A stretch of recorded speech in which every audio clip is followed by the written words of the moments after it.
What do you think as, Steve Nash said, and I'm sure a lot of people have said this before, when you're in a playoff series and you win, you feel like you're always going to win. And when you lose, you feel like you're never going to win a game again. Having been in a 1-0 deficit, what do you think the pressure is like on a Clippers team that people have high expectations for? I mean, there's a lot of pressure there, no doubt. They have championship aspirations. Obviously, they last year felt like they underachieved a lot. And, you got to think, does this chemistry thing work with the team that they have? So they got a lot of riding on this. They kind of blamed the coach last year for not making, proper adjustments. Now that blame has to be placed elsewhere with a new coach. So it's a lot of things going into game two. And you don't want to go down 0-2 coming back to Dallas. So they're going to come back really, really pressed and ready to go. Devin, if Tyronn Lue is committed to putting Kawhi Leonard on Luka, what's the best point of attack that the Mavericks can approach from there on? Well, that should free up Porzingis a little bit.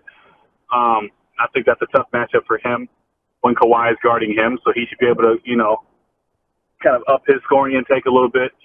And it should allow other guys, Luka's going to still get to the paint regardless of, who's guarding him. His shots may be a little bit tougher, but, he's still going to be able to score the ball, even with Kawhi guarding him. Devin, when you look at what the Mavericks did early in that game, they took advantage of Beverly. They took advantage of Zubac in pick and rolls. How quick do you think that Tyronn Lue will look at those guys on the court and go, if they're going to run pick and rolls with those guys in it, I might need to go 2 guys off the bench?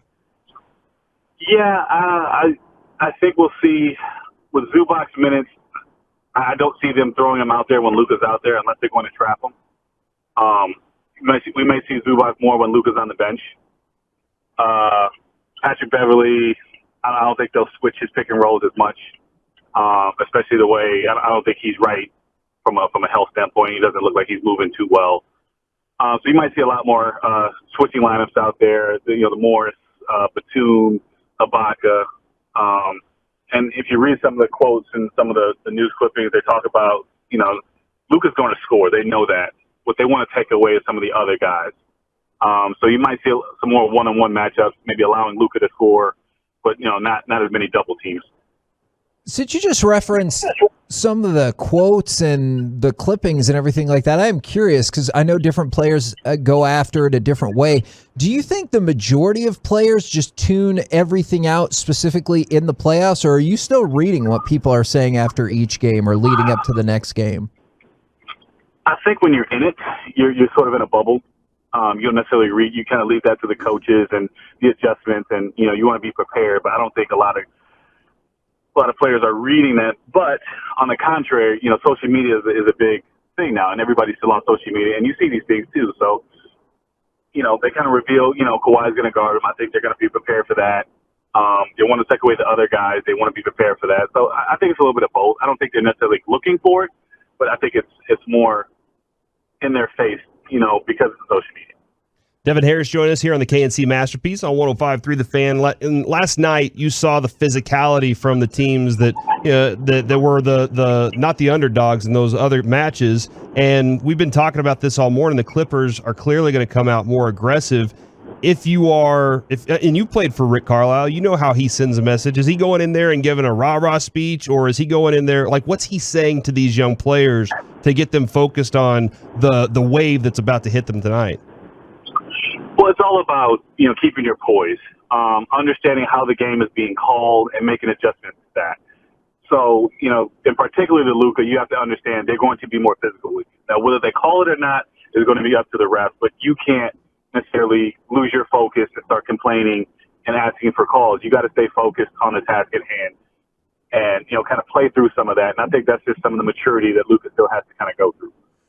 Devin, I know the Mavs won, so everything is just awesome from our perspective. When you watch that game or rewatch that game, what do you feel like the Mavericks must do better as this series progresses?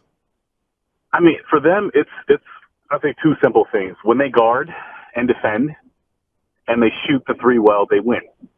I think they did both those things extremely well. And when they do that, and they get on a run and feel comfortable with it, they can beat anybody.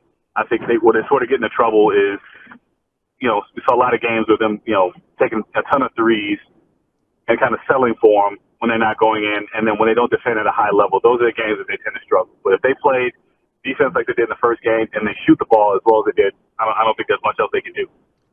Devin, we were talking a little bit about Maxey being on Kawhi, and Mike was saying, the thing about it is he may not play the best defense, but he's making it as difficult as possible for a guy like Kawhi to try and wear him down, to make him think too much and all these things because of his physical presence. They're picking Luka up like under the basket and following him all the way up court. After a game like that, are you not only physically but also mentally exhausted from everything that's going on? For sure. Playoff intensity, takes a lot out of you. But the beautiful thing about the first round is you got a couple of days in between to recover. But yeah, just with Maxey and Kawhi, if you saw Kawhi's shots in the fourth quarter, a lot of those shots were short because Maxey did such a good job of, bodying him up all game long, getting to his body, making him feel his presence.